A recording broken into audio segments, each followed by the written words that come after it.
Welcome back to the Expat Files. Tay Nix here. I have a very special guest today, a guy who definitely changed definitely changed my life years ago. I'll tell that story here in a moment. But somebody who's out with a new book, a book that in my mind is already a classic. It's going to impact the lives of thousands of people and importantly, thousands of young men. And so I think it's the right message at the right time. And so my guest today is the one and only, the great Doug Casey. Doug, welcome. Thanks very much for taking the time to talk to us today. It's a pleasure to be here with you, Tan. I'm usually in Argentina or Uruguay, but at the moment, uh, I'm at my tail of the skink uh, in the U.S. in Virginia, and it's My great. favorite part of the US, I might add. I just love that area. I went to school in Charlottesville and I've traipsed all over the mountains there and been Yeah, to Tidewater a little bit, not quite the area you're in, but my thought was if I ever came back to the US, it would be by boat and up the James or somewhere in that area. yeah, that's right. Well, I partially grew up uh, in this area. I'm on the shores of the Chesapeake now in Virginia, and makes me feel a little bit like a salmon swimming upstream back home. It's not a good analogy. I don't like the implications of that, but anyway, that's Exactly. where I am. Yes. Because those who don't know, salmon swim upstream, spawn, and then die. So please don't do that. Well, yeah, it's what we call the circle of life. But Yeah. anyway, everything's fine at the moment. Wonderful, wonderful. Well, I thought to try to tease out of you today, Doug, some of the things that I've read about and in the book that I first picked up that first made me aware of you and your work in 2011. And so I'll let you kick it off and take it where you want to go. But you've written several real classics, Crisis Investing for the rest of the 90s, and of course, The International Man. And this is one of the things we try to address on this channel is to talk to people about, obviously, I think you would agree with the statement that, if you, a plan B is no longer optional. I think at this stage, you need B, C, D, and E, because the world is really going into, quite frankly, a shitstorm. And nobody quite knows sort of how the chaos is going to play out or where the chips are going to fall. But there's something else that comes along with plan B kind of thinking and international offshore structuring and international living, which is you get to live a better version of your life. And dare we say, maybe even the best version of your life. And you're the guy that I think of when I think of that statement because you've had such an just awesome, awesome adventure. So if you would please take us back in time and in your memory to your decision, whether it was an overt conscious choice or whether you just sort of swam with the current to become an international man, and also what that looked like at the time, the difference between the world then and the world today, and maybe we'll even get into some of the really outrageous adventures that you've had. I have questions about some of those. Yeah, okay. Uh, I was born in a normal middle class American family, and being born in the US as a white male in the middle of the 20th century is like winning the lottery. Uh, Nothing could have been better, quite frankly. But I was always of an adventurous cast of mind, and I wanted to leave what was then the best place in the world and see what else was out there. So I started out by, well, after stupidly signing up to go to college in Washington, D.C. at Georgetown University. Uh, could have gotten into Harvard or Yale or Princeton. Uh, I don't think Georgetown was the best, but at least it was in D.C., which was even then kind of the middle of the kind of the center of the world. Uh, but the one good thing about going to Georgetown was they had a junior year abroad program in Switzerland, and that was my first trip abroad, and I got the bit in my teeth. And since then, I've been to over 150 countries. I've lived in a dozen. Uh, And even now, I spend most of my time in either Argentina or Uruguay. And look, it's still really pleasant and comfortable being in the US, but I think it's increasingly dangerous uh, because this country is getting unstable and unpredictable. The government is bankrupt, and If you think offshore structures like where to bank, how to invest in foreign real estate, and where to set up your foreign trust are difficult or complicated, they're not. That's not the hard part of creating an international lifestyle. The hardest part is the decision to go. That's why I wrote Secrets of the Expat Adventure, to share with you a deeply personal view of what happens when you decide to cast off the chains of a normal life full of predictable outcomes. I don't want to spoil the ending for you, but you quickly discover yourself living your best life, the life you were meant to live, instead of the one you're stuck with. Across 156 pages, I'll share the incredible adventure I've enjoyed because of my decision to leave my old life behind and create an international lifestyle. I lay out for you the consequences of remaining in a life or location where everything is familiar, contrasting that with the almost magical growth and gain that is possible once you decide to take the path of adventure. There's something deeply mysterious about choosing an adventurous life. Once you commit, helpers appear, and events seem to unfold in an almost magically choreographed manner. You find yourself learning, living, and loving your life in a way that you thought you'd lost forever. There is no financial gain that compares with the recovery of the best parts of yourself. Fortunately, the decision to internationalize is also a great way to get wealthy. I give you real examples of how much easier it was for me to find and profit from the real estate and other investment opportunities I came across simply by choosing to play on the very uneven playing field of developing markets. If you're worried about what's happening in your home country and you're on the fence about whether or not you should create your own plan B, Secrets of the Expat Adventure will give you clarity and inspiration to choose your own path of freedom and adventure. I promise you'll never look at your life the same way again once you discover what an international lifestyle can do for you, your family, and your wealth. To get your copy, click the link below this video. I mean, say what you want about Trump, but he's just a different type of crazy from all of our recent presidents. And the presidents are actually moving in the direction of of the Roman Empire after the Roman Republic fell. And of course, it fell with a series of civil wars. And I don't think that's out of the question for the US, frankly. The US is getting that unstable. Yeah. Um, our mutual friend, colleague, Porter Stansberry, has written extensively about the coming troubles for a long time. He put out a post recently that really touched on this yet again. And it's a sub theme of my work. And I pay attention to guys like Porter and you because how do I want to get into this? The one thing that I never predicted, the one thing that I never expected, and that I don't think I could have prepared for was there's a level of deception, and a lot of it is self-deception in the US. And I don't mean this. I love the idea of America. Who doesn't, right? Like what a tremendous revolutionary thing to try to limit the size of government. And like to the extent that the idea was carried out faithfully and that it worked for a period of time, as you mentioned, I mean, there was no better place to be or to be born in than the US in the 20th century. It was on the way up. The institutions respected the fact, at least to some degree, for a period, that they could not transgress the rights of the citizens. And it's been one long, slow train wreck watching the Constitution essentially be fed into the paper shredder.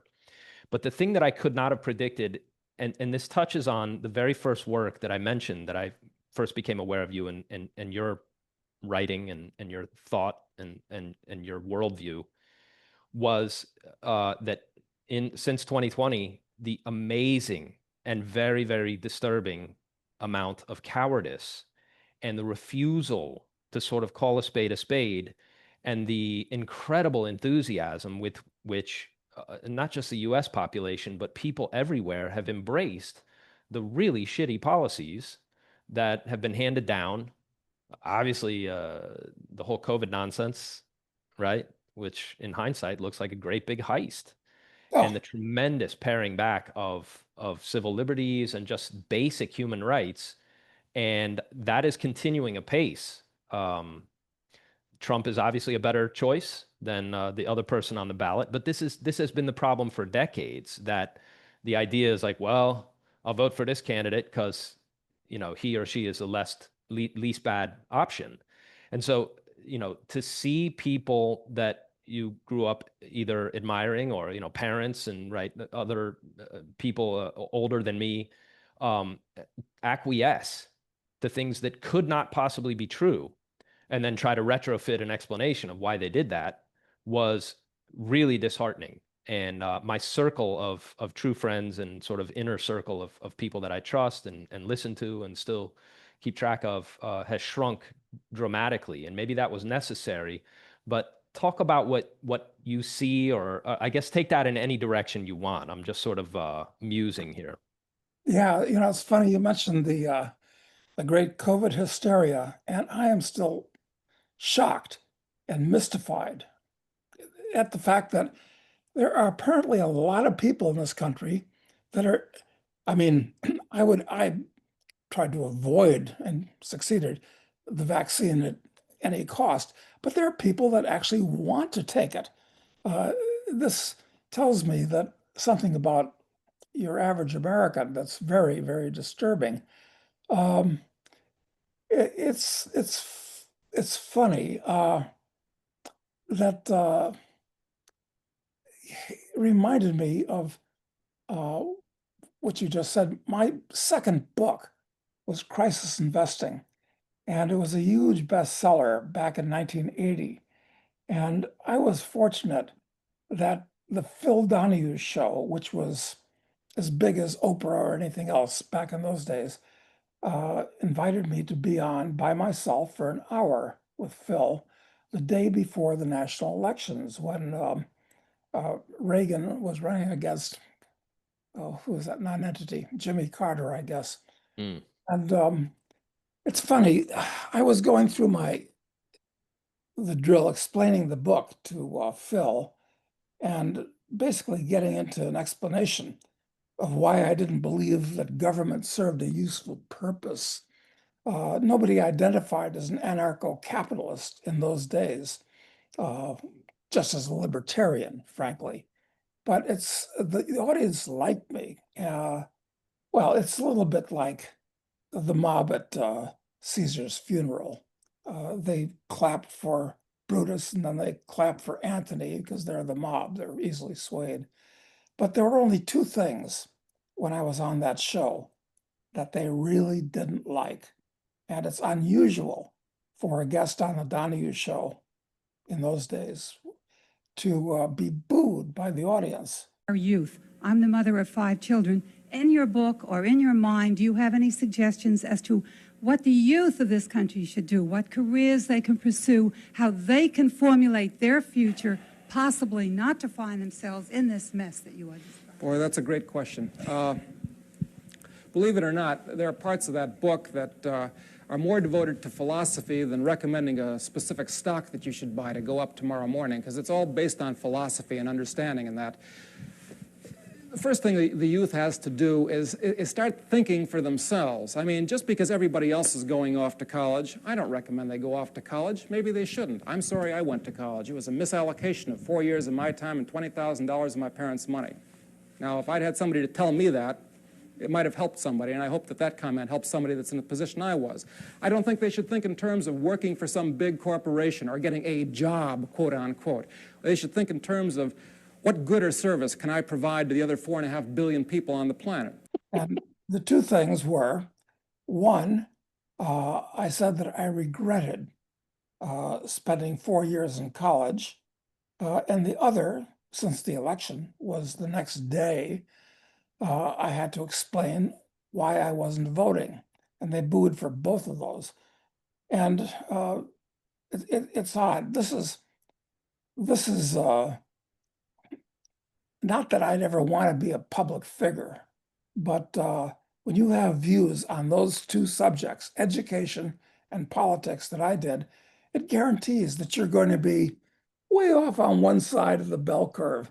you can't deal with the average person. But this book, the preparation that I wrote with Matt Smith this last year and has just been released, talks about and amplifies what I said on the Donahue show, lo, those many years ago, that it's not just a misallocation of 4 years of time to go to college, and it's worse than a waste of time. That would be bad enough. But it's actively destructive of your moral character, as well as your financial well-being, to stupidly go off to college with all your high school cohorts, because over 50% of kids from high school, at least middle class kids, go off to college. And I strongly advise against that. And in this book, what we've done is not just tell people why they shouldn't. This is becoming apparent to everybody, but exactly what they should do during those 4 years, structured out, and how much it costs and where you go.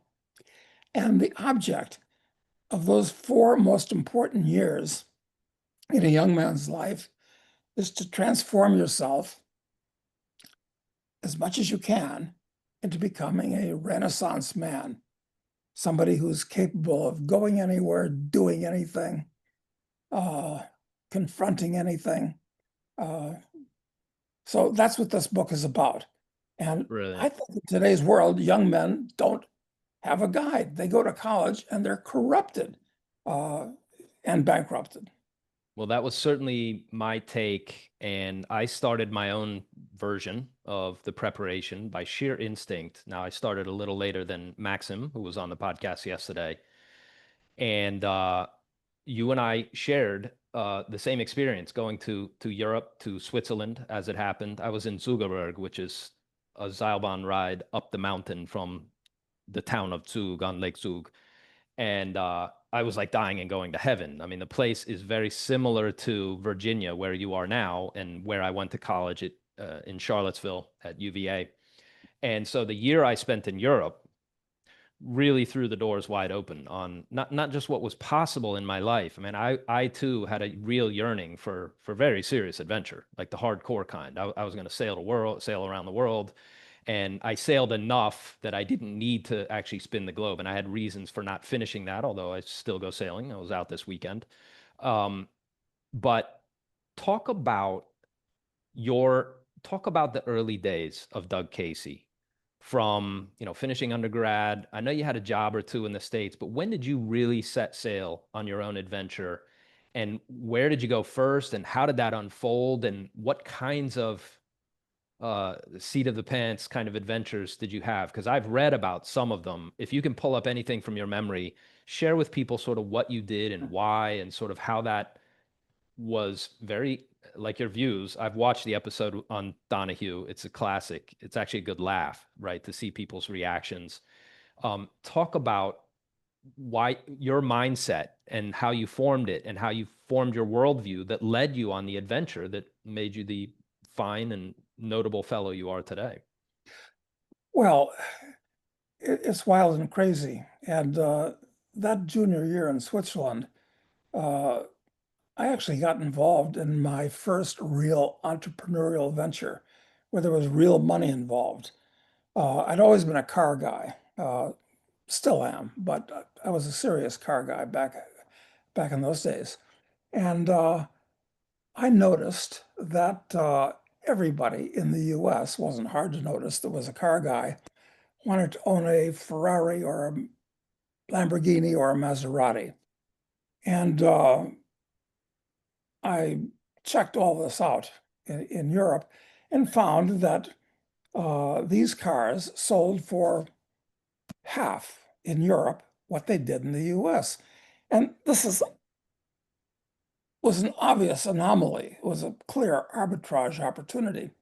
So I went down to Milano, borrowed $3,050, that was the exact number, from my mother. I bought a 250 GTE Ferrari, drove it around Europe for 6 months, and by advertising it in Road and Track, sold it sight unseen because the price was so good, even after that, for twice what I paid for it to a guy in Solon, Ohio. I remember to this day I don't know where it is in Ohio, but that's where it was. And I was driving it up to Amsterdam or Rotterdam, I should say, to put it on the boat, ship it to the US. And I already gone back down to Milano and picked out a 330 Ferrari. And who knows, I could have turned out like Tom Cruise in that movie with Dustin Hoffman, the Rain Man, where he was in that business later when it was much harder and the spread for arbitrage of exotic cars wasn't nearly as high as it was back in the 60s. Anyway, I got into a catastrophic accident and wound up, almost died, because I wound up in a hospital in Bern, Switzerland for 6 weeks, a long time, a lot of severe damage. And but one of the interesting things about that was it turned out a guy that was in the hospital with me for a gallbladder thing was an ex-French Foreign Legionnaire. And like I met a lot of legionnaires, ex-legionnaires, in the years since, and they're a special breed of cat. They're either criminals or rogue intellectuals, or both. And so we used to play chess all day. And you know, his idea was to rob the National Bank of Haiti. That's where Papa Doc, in the days of Papa Doc. And it was wonderful. I mean, he figured that the National Bank of Haiti had $50 million in it, which was a lot of money in those days. And he had a plan to, this was rob the National Bank of Haiti. I mean, this is great. Most guys rob a corner candy store and they get $50 and 25 years. And if you have a big bank, maybe you get $10,000 and 5 years. But rob a government's bank? Oof. I mean, this Ron thought big. And for a while, I thought, gee, maybe I should join the French Foreign Legion, which would have been a mistake for lots of reasons. But anyway, that kind of got me thinking of real, true men's magazine type adventures. Yeah. So, Yeah. I mean, coming in contact. So hilariously enough, I too knew a bank robber. He was actually on a lamb. They robbed a Brinks truck just like this. He was from Charlestown, Boston. And just like the movie, they made a movie about guys robbing Brinks trucks. And this was this guy's story. And he was shot and he had to run. He got away, but then he ended up turning himself in because his mother was sick and dying and he needed to see her. He ended up doing 9 years. Didn't get any money, right? But it's interesting to run into such people. There's no question. And it will turn the wheels in your mind about what's possible and your own thinking. But it also, like it did for you, what it told me was, well, I don't want to be involved in that kind of thing because, right, then like what does your life turn into? Go if you went to the French Foreign Legion, right? You would have picked up all kinds of criminal tendencies and you probably would have been pretty good at it. And so it's good not to go down those paths for obvious reasons, moral reasons. You were also the first serious person that I ever listened to about correct living, right? For lack of any other easy label, the correct way to live, living a moral life, why there's value in that, and not causing problems for yourself, first and foremost, right, on that list. But um, but fascinating stuff. So you're in Switzerland, you have this experience, and then you go back to the US to complete your studies at Georgetown. I know you were at school with Slick Willie and a bunch of yeah, other people too came yeah, through, that's right? right. He was in the Foreign Service School and I was in the college. And when I first met him, he was patrolling the halls, uh, introducing himself to other people because he was running for class president. So he was into that type of thing early. We're But talking about Bill Clinton, of course. yeah, Yeah. exactly. Uh, well, anyway, the good thing about having gotten into that serious accident in Switzerland is that it basically it did make me this was the height of the Vietnam War, and it made me 1Y, which is to say 4F is ineligible for military service. 1Y is ineligible except in national emergency, which Vietnam was not considered because of I broke my right femur in 16 different places, and Oof. they didn't want to deal with that. It's fine now, but uh, anyway, it kept me out of Vietnam, which could have changed things again. It's funny. I've never had a plan in my life, and whenever I've come to a fork in the road, and this is why I've never had a serious job working for anybody else, because whenever I've come to a fork in the road, I took it. But would I go right or go left? It was kind of arbitrary.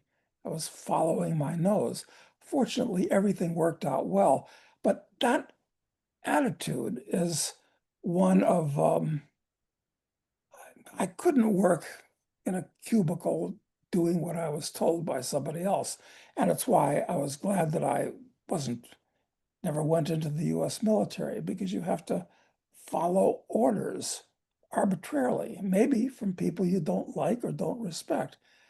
And I don't cotton too well to that. I'm of an entrepreneurial as opposed to an employee uh, cast of mind. And in this book, the preparation that Matt and I wrote, Matt's a lifetime entrepreneur too. Because if you work for somebody else, uh, you are the effect of somebody else's cause. I'd rather be at cause over my own life, uh, which makes you an entrepreneur. But relatively few people are entrepreneurs. They all think they want to get a job. And in order to get a good job, they're told you have to go to college. So, big mistake. 4 Agreed. valuable years of indoctrination in insane philosophical and political thought. And for this, you indebt yourself for tens of thousands of dollars or blow that much of your parents' capital, which is Yep. equally shameful. So Yeah. that's why we wrote this book, to give young men an alternative.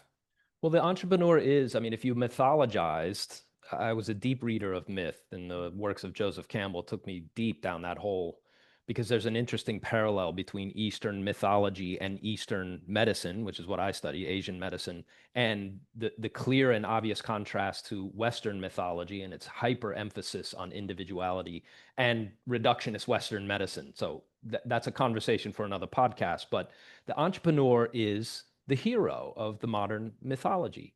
The entrepreneur looks for the thing that's missing, how he can serve other people. I mean, you cannot be successful. This is something that, we talked early about, sort of the widespread deception and self-deception, the delusion of so many people in not just the US population, but everywhere you go, that capitalism is bad because evil capitalists, but they're equating a system that is really about cronyism, right? That has morphed into, hey, we're the leaders of the biggest corporations. Why don't we get some backing from the government, which is about as far as you can get from anything that's truly capitalist. The true entrepreneur, obviously, is looking for ways to make other people's lives better. And he or she does not get paid unless and until you deliver some kind of benefit to other people. And so, it caught me in the book that I read back in 2011, Totally Incorrect, it's called. I think it's still available. You got to get it. If you're watching this and you're a fan of Doug Casey, you really should get it. It's Yeah, in my mind, Amazon has it. I guess it's print on demand, so they still deliver it. they Yeah. must still print it. Yeah, Yeah. it's very worthwhile to read for all the reasons that we're talking about here. But the the the the structure of your life being around helping other people and then being rewarded for it. There is no more moral kind of way to structure a society than to reward people who have been valuable to others. And a lot of these things seem obvious as I state them here, but when I found that book in 2011, shortly before my 40th birthday, I was still struggling in a medical education company that I was trying to found. And everything changed for me. And when I discovered that, and I read all kinds of stuff, and I read, I sort of went and did the bibliography that you laid out in there, everything from movies with Burt Lancaster to the great work by the Tannehills that utterly, if you read The Market for Liberty by Morris and Linda Morris Tannehill, and Linda, yeah. yeah, you can't unlearn it. And after that, you'll truly be ruined. It's only a matter of time before you end up on a podcast like this. And so that book was so important. But you came across some other really heavy thinkers. You had some interaction with Ayn Rand.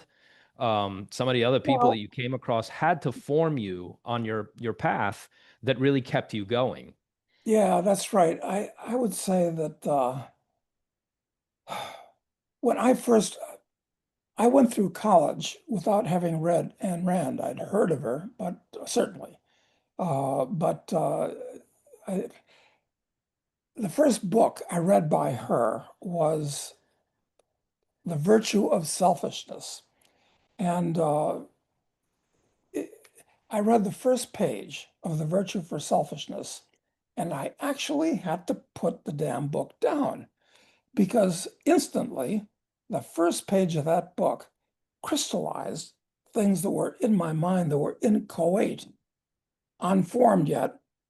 And she stated it so clearly and perfectly that it reoriented my thinking.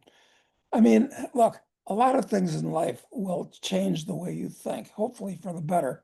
The first thing that I recall that really did, there used to be a TV series it ran from 1957 to 1962, called Have Gun Will Travel, starring Richard Boone. Did you ever see that by any chance?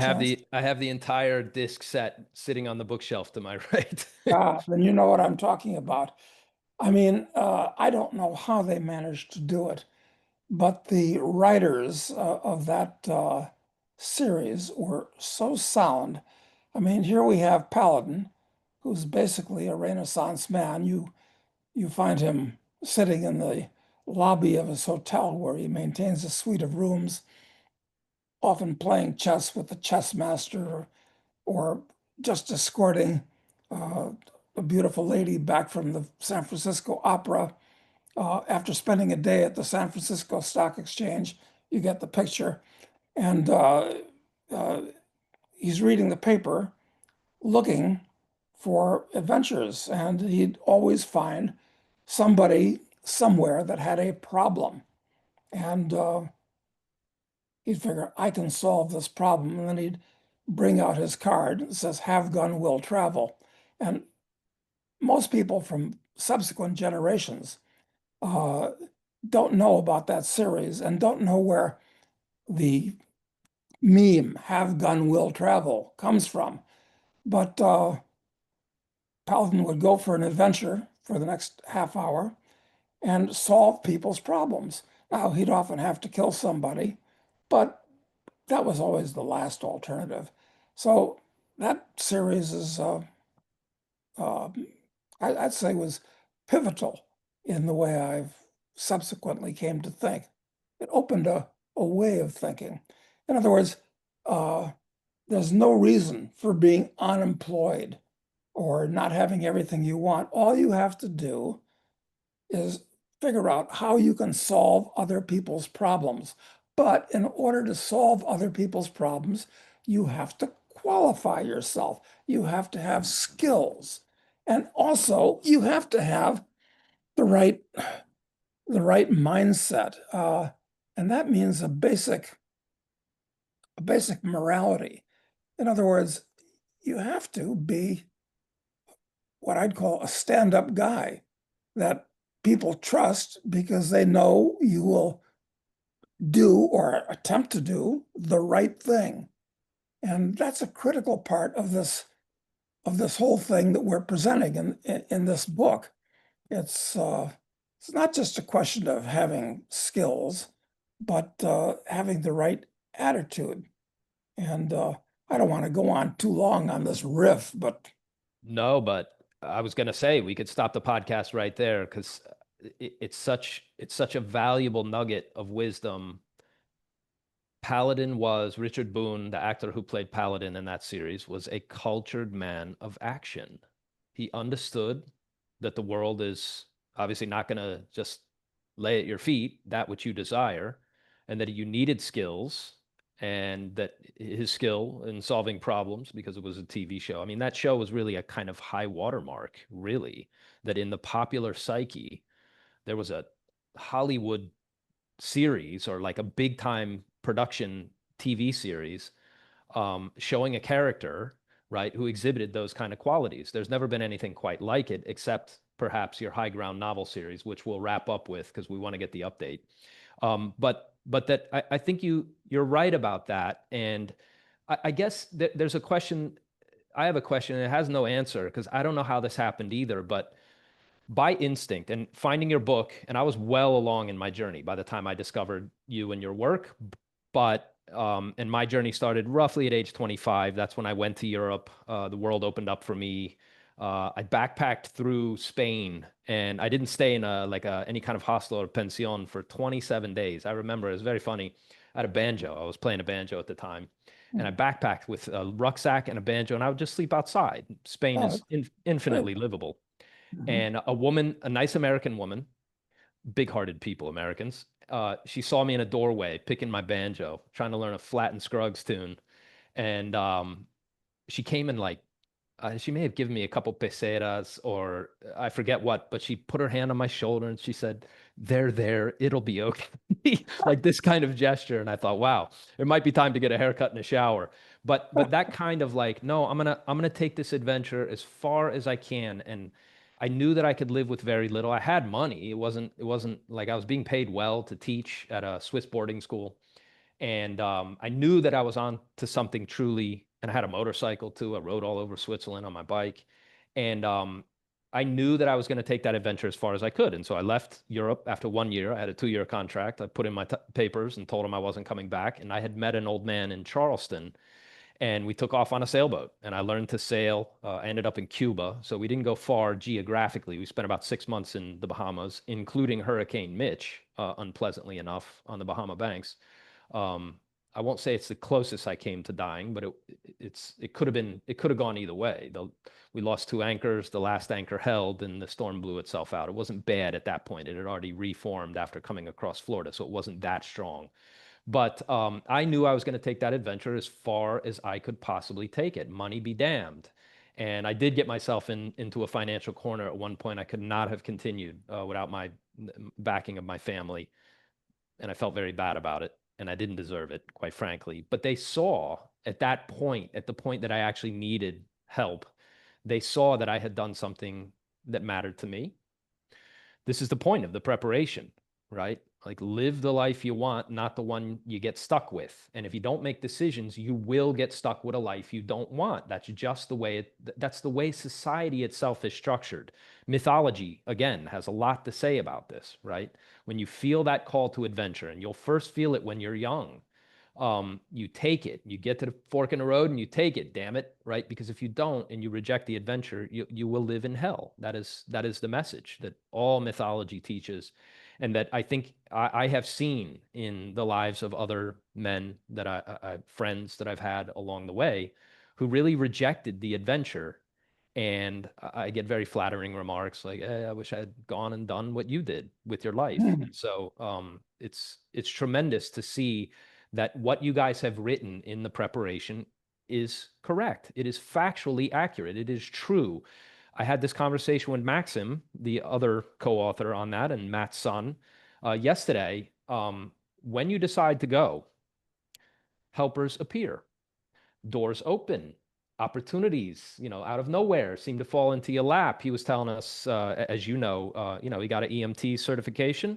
Lo and behold, a job to work on wildfires opened up, and this kind of magic. I mean, it is a type of magic. It's the magic of synchronicity, where something strange happens because you put yourself in a position to win, and then you go up a level, right? And then you repeat and you fold your knowledge in on itself, and like, well, I know about this, let me learn about that, right?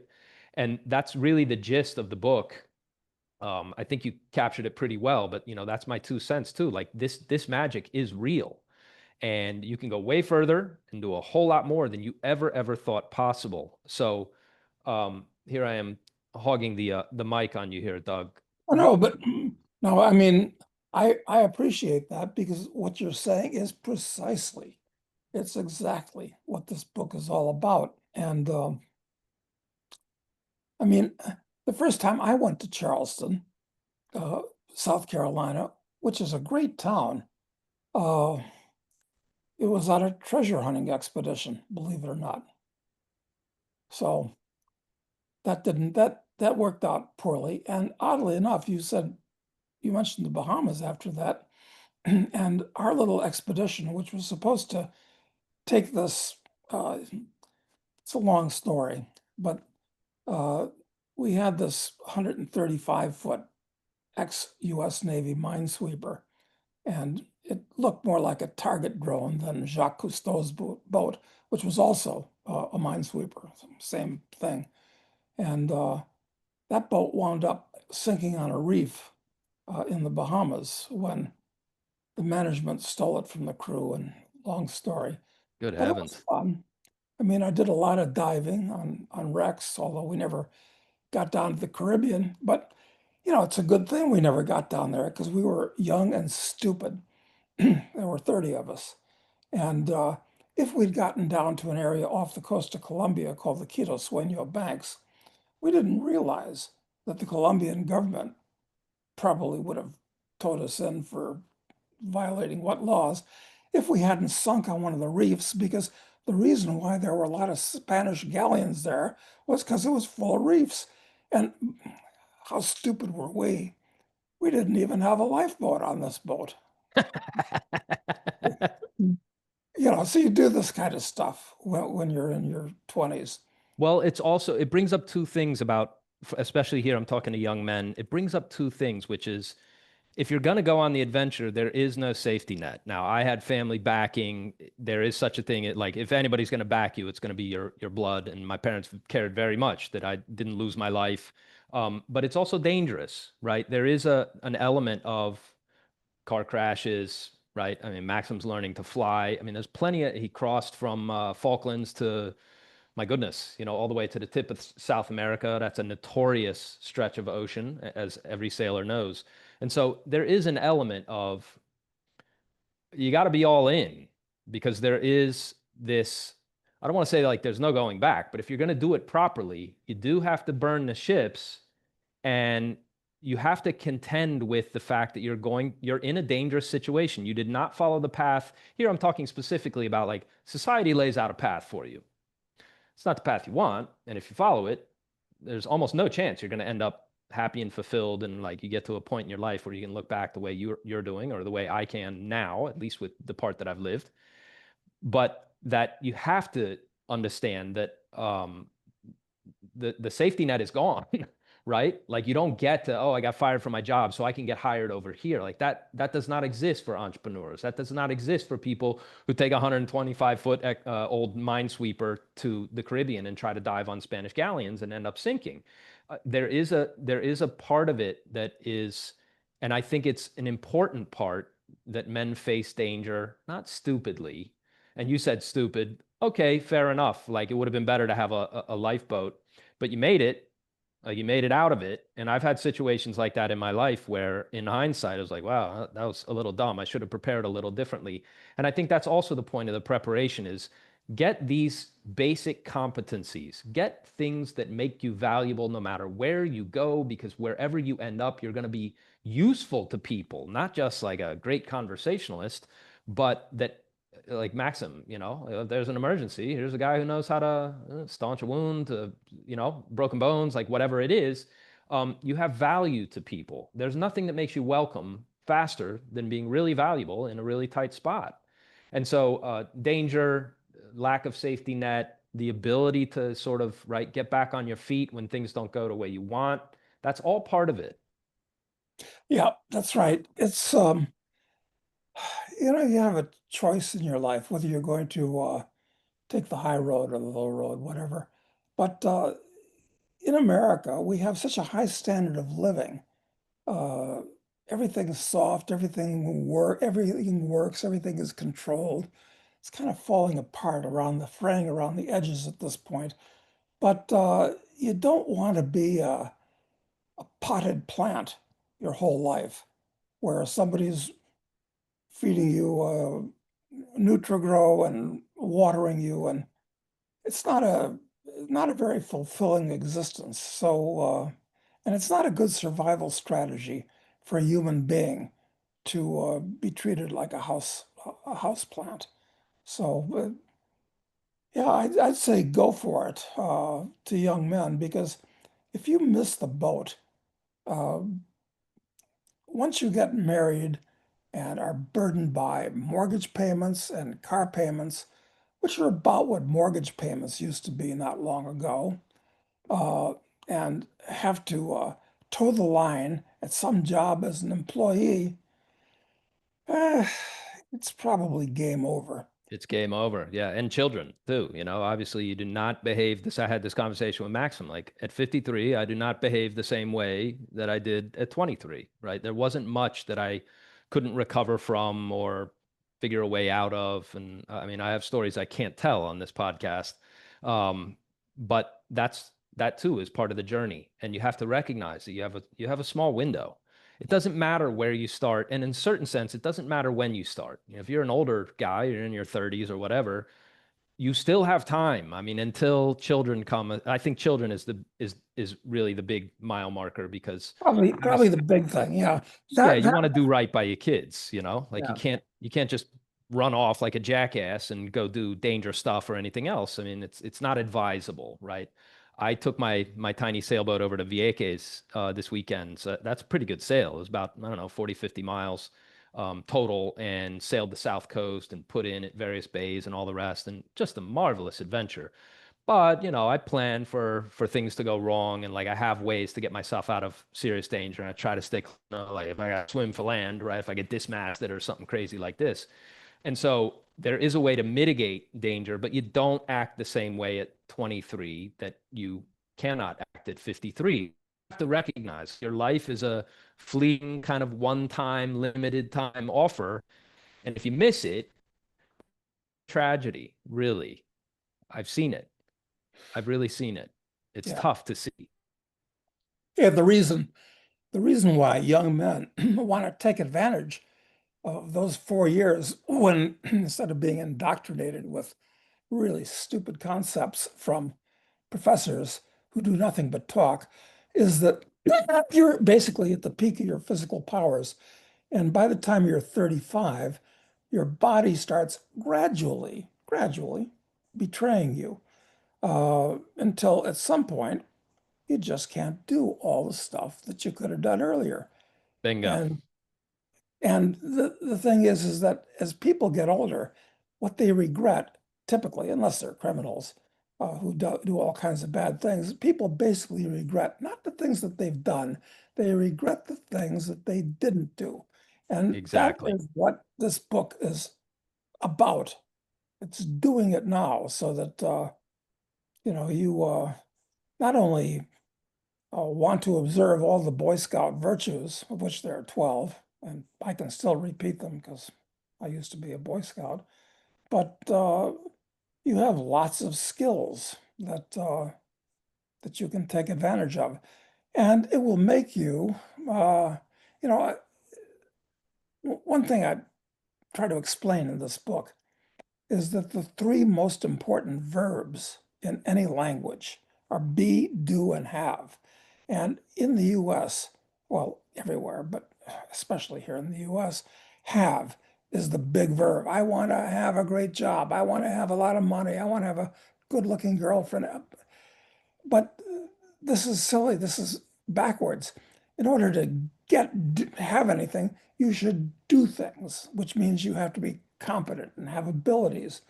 And the object is not to have things, it's to be something, to be the type of person, the type of man you want to be. And as a consequence of that, you have stuff, but people get it backwards. Anyway, that's That's that's another great nugget, because this putting the cart before the horse.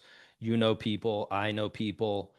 Wall Street people, guys who got out of school and, couldn't wait to get, in front of a computer for 12, 15 hours. I mean, I know guys who have done this and they've done very well financially, and no question, right? They lived through boom times, and good for them, you know. But those 30 years, right, you don't get that back. And they're my age now, and they're not going to run out and have the kind of adventure that you and I are talking about, and that you guys detail, I think, just so well in the book. And I want to start to wrap up, but I also want to ask you, aside from your car accident, like, what was the most dangerous thing that you encountered? I know you told a story about flying what was it, an old Russian military aircraft or something, right? You've done, I think you almost got stampeded by a herd of cattle. I can't remember the exact story. Oh, yeah. When else did you almost I meet your mean, end? well, so many wonderful things where I really should have died. That that was an Antonov 1, which is, I think, the largest single engine prop plane ever built. Uh, and it wasn't a dangerous adventure. It was a fun adventure. I was in Cuba. Uh, and of course, Americans still aren't supposed to go to Cuba. I've been down there 4 times. And Cuba is so bizarre that it's fun. But uh, we were flying. This was a commercial domestic Cuban, and I was talking to the pilot beforehand and said, I'm a pilot." And he said, "Oh, that's wonderful." And he invites me up to the cockpit, and has me take over the controls on this kind of stuff used to happen more in the past than it does now, because the world is becoming more and more uptight and Yep. wrapped down, and you can't do that kind of stuff the way it used to. But that was kind of a thrill to have a commercial airline pilot invite you to the front of his own, Fantastic. but there's 100 things like that, and I don't know. Listen, in the end, all you have is is your memories and the feeling that you did the right thing. That's actually critical. And I don't think you can fully feel that you've done the right thing unless you've given yourself some type of a test, created if you would, a hero's journey for yourself. And Bingo. men today in America don't have a hero's journey. They don't have a trial by fire. They are discouraged from going Yeah, on that journey. yeah, they are. Oh, it's dangerous. Or, oh, you got to get your degree. All kinds of bullshit reasons are tossed out Yeah. at them so that they become drones and cubicle dwellers. So, And miserable. Yeah. and And just, miserable. yep. Yep. No, I couldn't agree more. It's such an interesting time. Obviously, we could talk at length for an entire podcast about the zeitgeist that we're living through, but you guys have done something very special, because the book is great. Everybody get a copy, send it to somebody you care about, buy it for the young men in your life, and just read it. Like, even if you think it's not for you, I guarantee it's going to have an impact on you. I'm up to the curriculum, and I read the parts that you wrote and that Matt has written, and I've heard from Maxim in there, and so you're getting to the, what do you call them, 16 modules, and that's going to be great too. I have no doubt that I'm going to take advantage of some of those myself, just for the sheer joy of it. But the book itself is a way for young men to orient themselves and to really imbibe, as I did, and that as I did in spades since I found your work in 2011. I read Conversations with Kate, or it's called Totally Incorrect. And I remember thinking, and I think I said it out loud. I was trying to franchise acupuncture clinics. We started at Mercy Hospital. It's part of a big hospital group. They all copy each other. So we figured if we could show that acupuncture had just tremendous upside for people. We had a meeting with the CFO, never heard from him again, of course. And yes, quick side kind of thing to think that you can reform medicine. But it was worth trying. It was worth doing. And that feeling that I was after, even if I was tilting at windmills, even if it was a real kind of quixotic quest to try to have that kind of impact, that feeling that, like, yeah, but it could work. Like we really could pull this off. What if we got franchised in 260 hospitals in their group? The rest of there's 6,000 hospitals in North America. The rest of them are going to follow suit. I ended up teaching at Cleveland Clinic. Like we were close. Like we were very, very close. But the medical system, I don't want to shock anybody here, but it is basically from top to bottom. It exists to keep people ill and keep you coming back. I mean, they do not have a big interest in patients. Turned into a scam. It's absolutely shameful. Yeah, it is shameful. And seeing it from the inside was, for some reason, very necessary to my journey. And so I had that adventure. But when I read your book, I said out loud at like 11:30 p.m. As I was trudging through all the various chapters, most of them multiple times, gee, if I could work for a company that puts out this kind of material, I'd cut off my little finger or whatever.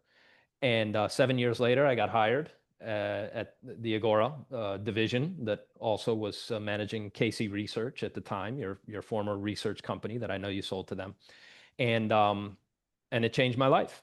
It absolutely changed my life. We don't have to tell that story here. It's probably not fit for public consumption, but it was an unbelievable chapter to get a chance to do that. And I trace it all back to you too, like you said about Ayn Rand's work on selfishness. When I read the thoughts that you had put into words there in your conversations with Lobo, I thought, here's a guy who's thought through and can articulate a bunch of inchoate kind of thoughts, emotions, feelings that I too had. And it really gelled for me. And I can say that from that point, it didn't happen quickly. I spent a couple of years at sea working on cruise ships where I met my wife. I had property to take care of in various parts of the world, but I was well along on my adventure. And that was a kind of capstone to my education. I used that book as a kind of guidebook. And now you guys have done, really yeoman work with the new book, The Preparation. Well, Tan, thank you. I'm flattered. Thank you. And gratified, because I kind of believe in karma, and it's good to know that's, and listen, you're a kindred spirit, and I look forward. I don't know if you smoke cigars. I like to smoke cigars. Oh, I'll come have a cigar, play some poker, and get some good That's right. scotch. We'll have a fun evening, just talking and sharing experiences, and over a good cigar and a good brandy. Well, that sounds excellent. I'll be in Virginia a little later this year, so I'll shoot you a note. Okay, I'll look forward to that. Outstanding. And we'll do this again sometime. Maybe we'll even talk about investments. Who knows? Yes, we'll get to that. I figured you talk about that on all your other podcasts. I thought we drilled down I'm tired on of talking about investments. I figured. That's just opinion, Yes. frankly. And the other thing I have, so get Doug's book, Totally Incorrect, get The Preparation, get everything Doug has ever written, because it's worth it to your life, regardless of where you are. But your novel series, when can we expect you and John Hunt, your co-author, on that? When is the next installment? Because I'm waiting, I'm holding my breath.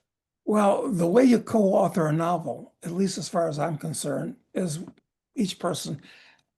John basically builds the Christmas tree, and I hang the ornaments on it. And now it's up to me to hang. It's done. It's called Terrorist, and I have a lot of views and opinions on the nature of terrorism as a method of warfare. Very politically incorrect, I've got to say. So with any luck, that book will be finished and out on the market in 3 or 4 months. Fantastic. Fantastic. I think you'll enjoy it. It's more radical than the previous books. And the next book, which is called Warlord, where after our hero is accused of being a terrorist, he has to go off. The safest place to hide if you're an accused terrorist is a war zone. So he goes back to Africa and becomes a warlord, which is something that people are supposed to hate more than terrorists. Fantastic. So anyway. Fantastic, Doug. Hat tip. Great. Good for you. The other 3 novels that have come out in the series, get those as well. Speculator, Drug Lord, and Assassin, all dealing with the exact theme of political incorrectness. Yeah, we're trying to reform the unjustly besmirched reputations of highly politically incorrect occupations. As you should. I love it. I love it. Well, Doug, thank you very much for your time. I won't take any more of it. You're a treasure. Thanks again for coming on and sharing about your past and about the new book. I hope everybody gets it. I think it's going to make just a massive impact. So I can't wait to see, and maybe we'll talk to you, down the road when it's clear just what impact the preparation has had. Thanks, Jane. The pleasure was mine. Thanks very much. Me too. Mavericks Project is a private community focused on powerful connections, trusted information, and time-tested solutions to create and preserve wealth during our epoch of extreme change. The Mavericks Project was born out of the social, economic, and geopolitical schism that kicked off in 2020. A small band of contrarian misfits spent the lockdown years observing problems, analyzing the implications, and plotting solutions. Now, several times a year, we Mavericks get together in fun and fascinating locations to talk about solutions to the social dangers to your family's safety and how to avoid them, the increasing state surveillance and how to negate it, the rapidly declining U.S. empire and how we want to position for what's coming next, the risks to your family's generational wealth and how to protect it. If you think you have what it takes to be a Maverick, this is your chance to come make new and better friends with some of the most accomplished people you will ever meet. Join us from November 4th to 7th in Dallas, Texas for 3 unforgettable days of action, discussion, and answers. The link for the event, along with all the details, is below this video.